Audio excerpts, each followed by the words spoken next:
I was just always one of those like supercharged kids where I had designs on a bunch of different things that I took interest in, and I think naturally I always wanted to be good at whatever I decided to get into. So started with sports, and obviously has evolved since then.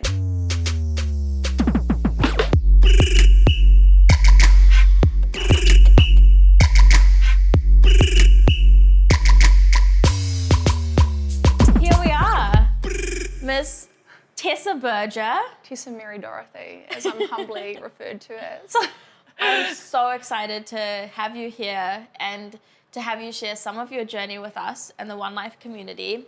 There's so much that's inspiring about your background, being one of the youngest ever elected officials in New Zealand and representing New Zealand at the FIFA Women's World Cup, and all of your experience with entrepreneurship and building companies, scaling companies, I think is just so inspiring. So to start with, would love to have you share a little bit about your journey so far with us.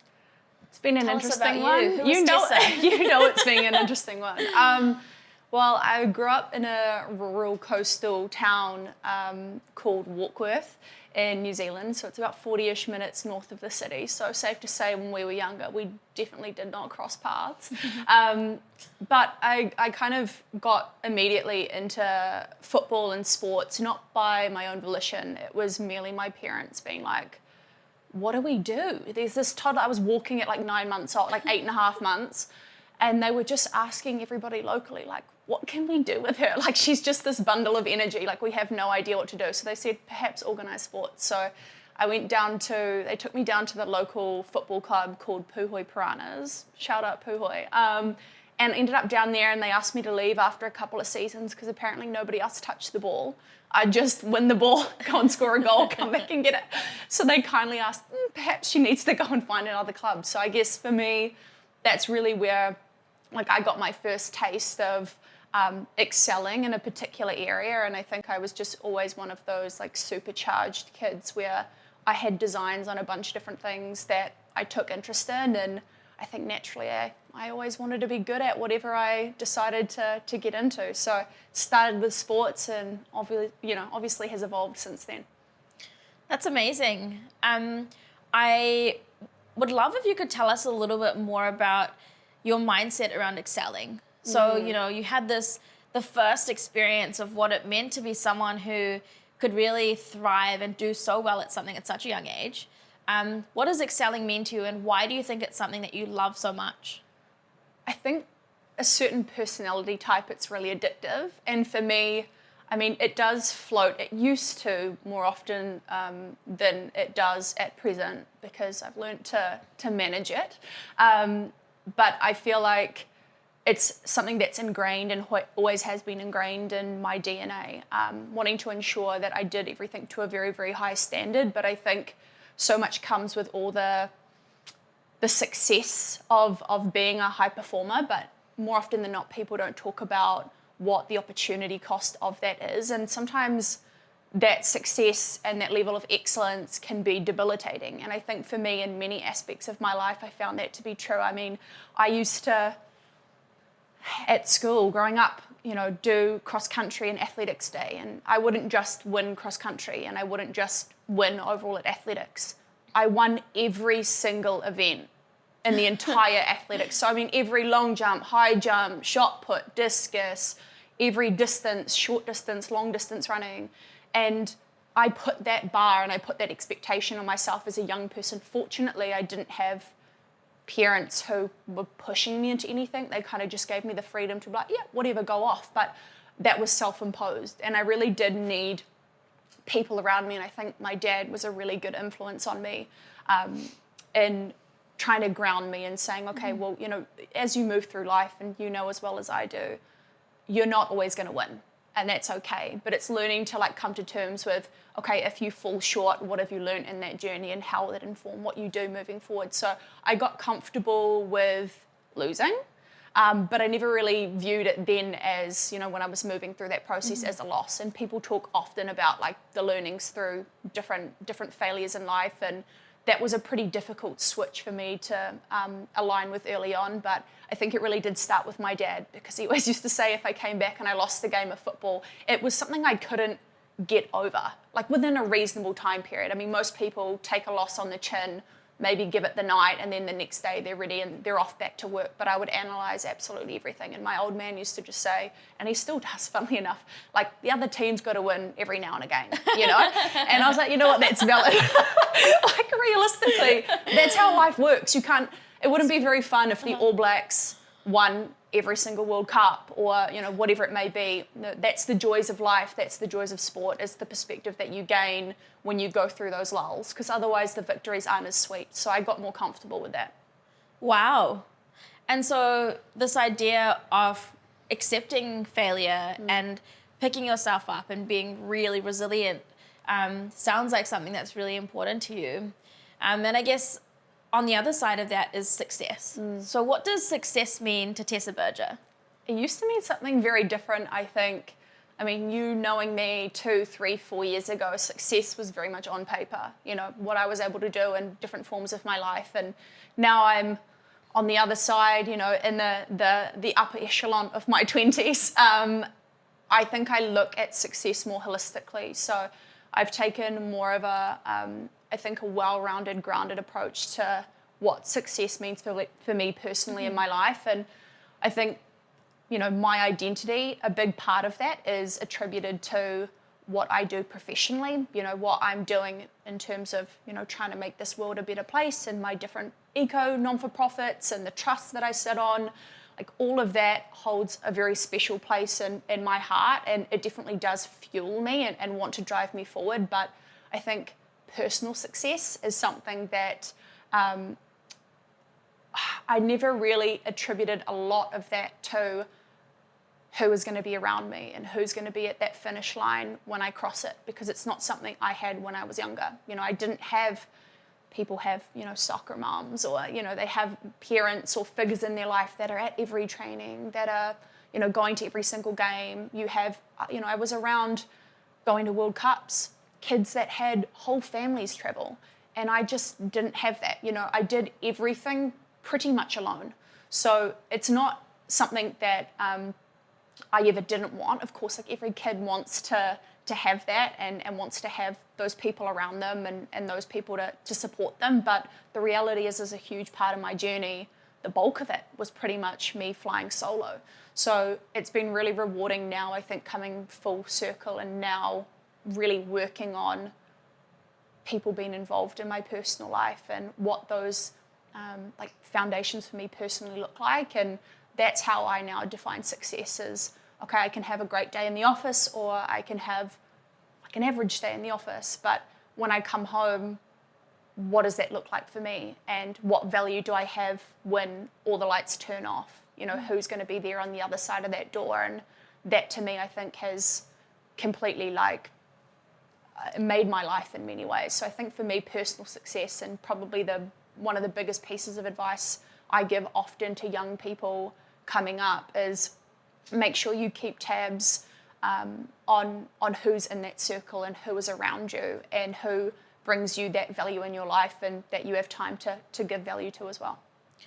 They say that you are the average of the 5 people you spend the most time sum with. Of the So tell us a little bit about that. Like, how do you think about the people you surround yourself with, and how do you think that the people around you have influenced you on your journey, whether it be, you know, starting your career really young in politics in New Zealand, or whether it be your journey with athletics, or whether it be where you are now in the business and corporate space? How have the people around you shaped where you are? Have they influenced you at all? Yeah, completely, like in every regard. So I, growing up, didn't have the easiest of childhoods. I went through, I mean, we all have different impacts in our life, but I would say I came out of my childhood having gone through like a very traumatic young life. And I pretty much would say, like, quite confidently, that about the age of 11, I was like a fully fledged adult. And like, no 11-year-old should be walking through life with a head on their shoulders thinking, okay, like, it's literally, I've just got me at this point. So that kind of trauma and those experiences very much shaped, like an acute understanding of, okay, the people in your immediate environment have the ability to take a lot from you, but also obviously on the flip side, add value. And so I knew really, really early on that if I was going to allow people that space and bring people into my life, that they needed to be able to complement who I am, what I care about. And over the years, I had certain people in my life, and I would never say that, I would regret any sort of a decision that I made or any, person that was a part of my world. I wouldn't regret like any aspect of my life thus far, but you certainly become quite aware of how they can shift you and shift your mentality. So I definitely went through, adolescence, went into my teen years and, had relationships where I was like, okay, I feel as though I'm not truly like the best version of myself. And being able to recognize that and then obviously make like executive decisions on, okay, I'm going to be a little bit more, not guarded necessarily, but a little bit more aware with what I do with that space. That was probably a key learning for me. And now, I'm in a position where, my circle is about as close as it can get. It's my partner right now and like my immediate family, and that's that. But I think it's because they make me, realize like every single day that like they'd never in a million years let me get too big for my britches. Like they would just not allow it. And like I it's not that I need that, but I want that. Like I crave normality. I'm just like a normal person that wants to, have family, do really simple things, lead a simple life on paper. And, I know that the people in my immediate circle definitely allow for me to do that, and they give me the grace to be able to enjoy the things that I want to. And I definitely think, you're dead on. Like if you're mixing and associating with the wrong sorts of people, they'll pull you out of alignment very, very quickly. Yeah, and I guess that intention around who you spend time with becomes so important. So take us back in time. Tell us a little bit about your journey with, I guess, public service and giving back, and how you got started with your journey with politics and doing that, following that pathway at such a young age in New Zealand. It happened very early on. I was always a really empathetic child, and I don't know, I think part of me, I was a very old soul from day one. Like I was in year 6 wondering why it was odd that I couldn't be friends with my teacher. I was just that sort of a level 11 years old. I know, just big questions for an 11-year-old. Bizarre. But I was always like actively involved, very much an old soul, and I think just had a true kind of integral understanding of the world is much bigger than I am, and like, hey, why don't I actually do something that's going to be of use and be of impact? So I think the first big project, community-wise, that I got involved with, I would have been about 11, and it was a program in New Zealand called Waikea, and it was about our waterways, essentially, our fresh waterways in New Zealand, and how do we ensure up like the integrity of those waterways because of sedimentation, all of these things, farming, etc., runoff. If the water quality goes, down the drain, then like inanga can't spawn, and basically you don't have like those ecological habitats in the state they should be. So 11 years old, what was it about just casually water and the planet that made you feel so passionate that you wanted to how did you even know about that to start with, but what made you want to do something about it? Most 11-year-olds are, running around in the backyard, kicking around a football or hanging out with their friends, riding their bikes. You're out here trying to save the planet. So where did that come from? I wish I could pinpoint it, but I think the way I've always looked at things is this an issue? Like I've always been solution-oriented, and if I see a problem and somebody can spell it out for me, of there's that, adequate reasoning and rationale, I'm like, well, why don't we fix it? This is not what it should be. And I grew up on the land.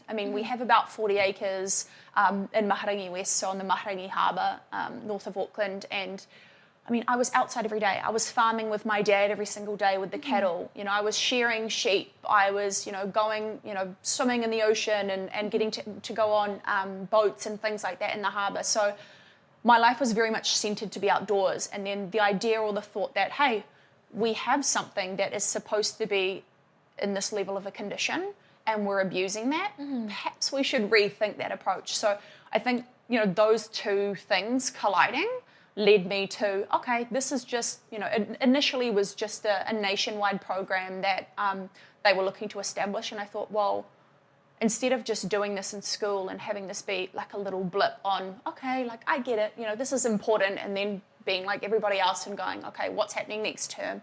I was like, why don't we fix this? So yeah, there was weirs, which is old school. They used to have them for moving logs and basically getting different things down waterways. So they had these big concrete weirs in Warkworth, and one actually still exists.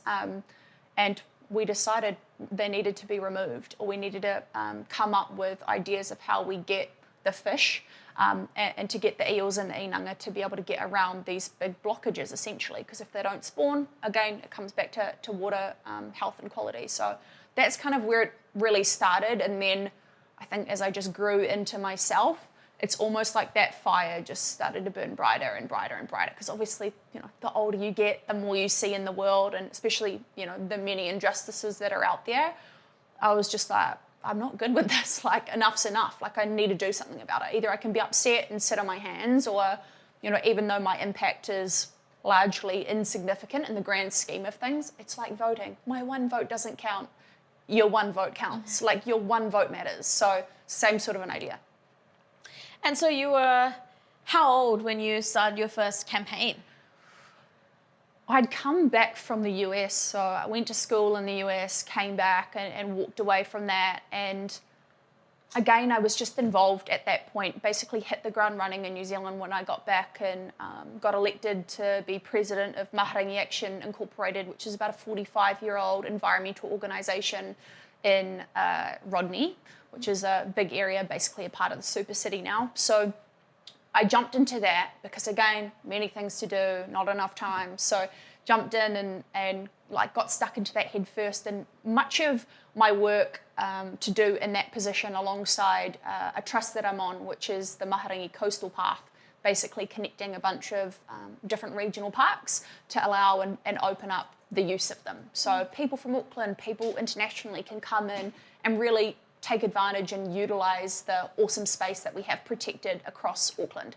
So those two, getting involved in those two initiatives, I think shone a light on the fact that I could have a bigger reach and have more of an impact in my hometown and in my local area. So it was beginning of 2016. I went to my secretary at Maharangi Action and said, the Auckland elections are coming up. Do you think, what do you think about me actually standing? Like, do you think this would be, would this be a silly idea? I was like, well, I'm at these public meetings and I'm doing all of this stuff already actively in the community, and, I've got my business that I've set up. I've got an understanding. I know how all of this stuff works, and I'm not just talking. I'm walking the walk. I'm doing these things actively. And I thought, well, who's to say this guy or this guy is better than me? Let's go and have a little look. So, of course, I went and did a little bit of due diligence and looked at the people that were currently on the board. Quite frankly, I was shocked. I was like, okay. And I just had every confidence from that point. Once I saw, of course, the roles and responsibilities and what it would entail, but then looking at the people who are currently sitting there, and half of them weren't even reading their agendas. The things I heard, I was like, how are you an elected official? So I was like, look, if they can do it and they can show up and get some of these people get re-elected time and time again, I'm as good as, if not better than any of them. So I just thought, I'm going to give it a crack, and that's exactly what I did. So it would have been about 21 at the time, yeah. So this whole kind of idea of I'm going to go out there and I'm going to win this, I know I can do a really good job, I think has to have come from somewhere. Where do you think that confidence came from for you? I always had that level of confidence from day dot, but I think my dad was always a big influence on me in terms of his confidence in the way that he walked through life. I'm kind of a mini version of my father, looks-wise, personality-wise, and he was too, as, he was a reflection of his father. So I've always had that to kind of ground me, and he's always just given me that freedom to be like true to exactly who I am, and he's never put limitations on me. I think, and I mean, I understand parents, like we're always going to be, you know, you're always going to be concerned for your kids and you'll always want the best for them, but I think some parents can get too caught up in the risks of life, and he's always gone, look, if you're not going to die, what's the worst that can happen? You know, just go for it. I mean, he's always given me that space to be like, look, if this is what you're passionate about, go for it. And I remember telling him, and I'm pretty sure he grasped absolutely none of what the roles and the responsibilities were. He was like, look, I'm an earth-moving contractor. This is like, look, I know engineering and that's about it. But he said, look, I trust you. If this is what you want to do, go for it. And I mean, to say that the odds were stacked against me was probably the understatement of the century. I was a female in like... In your early 20s? In my early 20s, age came into it. Queer female as well, in the most conservative ward of the entire Auckland region. So the super city's got a bunch of different wards. We're one of them. Biggest landmass by a long shot, but very, very conservative, because most of the country, you know, most of the country areas, it's pretty much rural coastal. So I had a lot not on my side, but I just thought, look, I'm confident in myself, but I'm confident in my policies and what I'm going to be able to employ. All I really need to do is give people the opportunity to see who I am and get to know me and market myself well, and anything's possible. So yeah, I ended up in a position, obviously getting elected, got, I think, the most votes out of everybody who got elected, and I was going up against tickets, which is in local elections. Basically, you can jump on a ticket, so most people, it's basically like you're jumping in and you're aligned with everybody else's network. So if you're on a ticket of 3 people, basically if you're one of those people, the other 2 colleagues that you'd be going with or standing with, you'll get all of their votes too.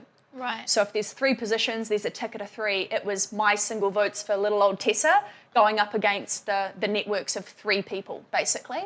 So I was going up against a pretty well-known ticket. And managed to get in. Yeah. And this idea of, you know, being the outlier and the underdog. Yeah. I love it. I love being the underdog. Exactly. I think there's something there around, you know, being the person who's so different, but also the person that people want to align with and the people that people want to, you know, stand by. Yeah. How do you think your whole candidacy and your brand and you as a person really resonated with so many people? What was it about you when you were going through this process that made people say, hey, I want to vote for her?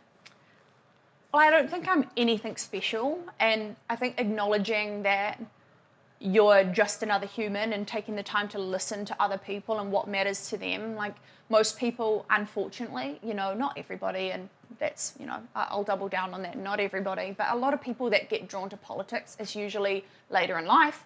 It's, you know, to be in a flagship kind of a role and to have that notoriety. But I think I just came into it like with a really humble outlook on what the role was. And I was like, all I'm really doing is serving my community and I'm their mouthpiece, basically. So I went into, you know, every, you know, meet the candidates evening and just was real and had real conversations with people and cared about what mattered to them, and had to be frank when I had to be frank about certain areas that I felt were important for everybody. But I mean, it's always been the way I felt, and it's always been the way that I've personally voted, is I can do as well as I want to in life, but what about everybody else who isn't, through happenstance, luck, whatever it may be? Because if you know, get to a successful position and you tell yourself anything other than the fact that luck has somehow played a part in that, then you're just lying to yourself, because there's always a little bit of luck that kind of gets you to where you are too. And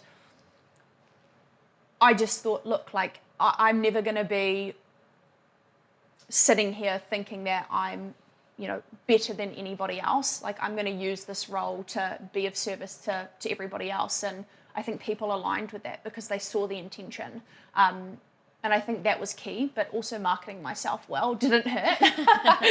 I ended up, well, everybody talks about the big hoardings, right? Like they can be really gauche and really boring, but the big billboards that everybody does election time. And God, they're just so boring. Like everything about them is so boring. Like you go and you just see them everywhere, and pretty much all anybody remembers is blue billboard, yellow billboard, red, you know, billboard. But I was like, how do I just do this and just take what is like a really, I guess, in terms of like space, it takes up a lot of space in elections because you see them on every bloomin' corner you drive your car down. And I decided, like, what if I do this, but I really modernize it? So I took a very hip modern photo. I think somebody commented, one of the, I forget his name, maybe like Duncan Garner or something, actually in New Zealand, one of the top reporters in New Zealand was like, it looks like it was out of a shampoo commercial. I was like, I'm going to take that. Because they're all so boring. And I was like, well, let me just spice it up. And then sure enough, they started getting nicked. So people started stealing the billboards. And then I just went to the news and like got them to report it locally. And then, of course, like day one of it being up locally, everybody took it. So, you know, I was on breakfast, all the shows, right? Because they were like, what on earth? Like, nobody really cares. Who's stealing billboards? Who's stealing billboards in an election? Like, no one cares that much. But apparently, if you do billboards right, they do. So that was cool. People love them. They do now. Let's talk a little bit about football, because I know that's been a really big part of your career so far. You know, your journey with starting football at such a young age, but also being a real trailblazer in this space for women in the sport, you know, having represented New Zealand at the FIFA Women's World Cup, and, you know, in general, just your attitude towards being an athlete. Would love to hear a bit more about that journey for you and what that was like starting from so young.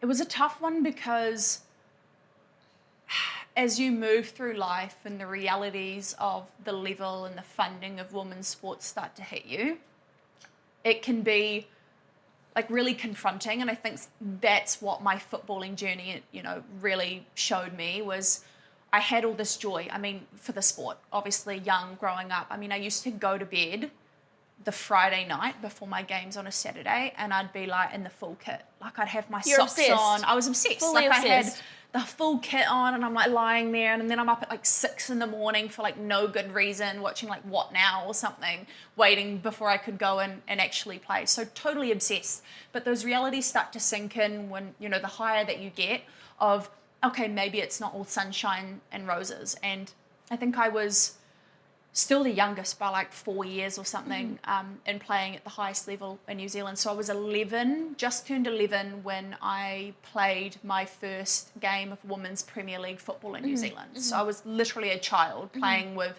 the best women's players in the whole country. And that was all great to begin with. But then, you know, going and, you know, being involved with New Zealand football and playing internationally, I became like, you know, keenly aware of the fact that, okay, I can put my body in the line. And I did. I played with broken feet. I played with broken ribs. Why did you do that? Because I was that obsessed. And also the expectation to have me on the field. Yes, part of it, you know, you have to own your responsibility of the fact that I couldn't accept like missing a game. But then, you know, at the end of the day, it's a business, right? Like having me on the field was an advantage for, you know, every single team that I was playing for at that time. So yeah, I played for months and months with a broken foot. And, you know, I did all of these things where I was like, I'm training, I'm putting in as much effort, I'm playing at the highest level that I can as a Cristiano Ronaldo, a Messi, or whatever, right? And they're making 500,000 euro a week, and we were getting $50 New Zealand, you know, 50 NZD a day on tour. We had grown women, lawyers, you know. Christy Hill was a massive inspiration for me. I played with her at the club level and she played for the Football Ferns. Maya Jackman, Christy's a lawyer and she was like leaving her job to go and get paid $50 a day on tour. And we did it because we loved it, right? But when I decided to walk away from the sport, and obviously playing and competing and having all of those opportunities is fantastic, but as I got older and I got to my latter teen years and certainly, you know, going to university in the US, I just recognized that for as much as I put into it, I'm not going to get out, not financially, obviously, but in terms of setting myself up for that next phase in my life, whatever that career was going to be, all of that sacrifice, all of the blood, sweat, tears, right, is just not going to be worth it at the end of the day. And that was a tough thing to have to accept, honestly. I think a lot of female footballers and female athletes in general, so many have walked away from the sport far earlier than what they would have liked to because of the realities of being a professional athlete at that level. And the game has shifted a lot since I did retire. And if I'd known then what I know now, maybe I would have stuck around for a little bit, because the game has just absolutely springboarded, which is incredibly wonderful. But I think I just banked on what I had in here versus what my body could produce. And I just decided, look, I've got so many other passions and interests. I may as well go after that, because I have a lot more control in what the end game will look like if I take that route versus staying in this environment where it was toxic. Honestly, there's a lot of toxicity around it, and the rewards in the end of the day aren't that great. So I guess, having been on this journey that goes from, your childhood being a very kind of go-getter child, following your pathway with football and being an elite athlete who, represented her country abroad several times, and then going into politics after that, there's so much that would have happened for you on the journey. What do you think some of the personality traits and characteristics that you developed along the way were that allowed you to have the resilience to, pick yourself up and keep going every single time, whether it was like, something that happened with your campaign and having a setback there, or whether it was, getting up every day at 4 o'clock in the morning to go to training and knowing that you still have to go to school after that? Yeah. I mean, resiliency is kind of nails everything. I think a lot comes back to that, because not every single day is going to be perfect, right? But accountability was huge for me too. When I really started actively to take accountability in everything that I did, even though you can only control what you can't control all the controllables, but you acknowledge the piece of the puzzle that you are and acknowledge what everything else is.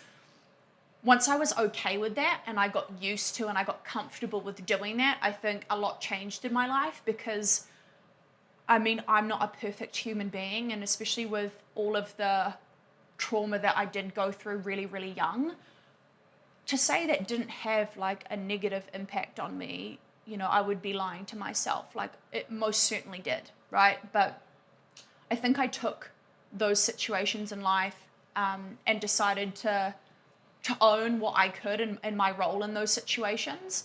But I, more than anything, I think decided really early on that the actions of others, based off of those early childhood experiences, like, I'm not going to let the actions of others determine what my outcomes are. Yeah. And that foundation has really carried me on, because, business deals aren't always going to go down the way that they should, or people may not understand a policy that you're trying to get across, and you're not going to please everybody, right?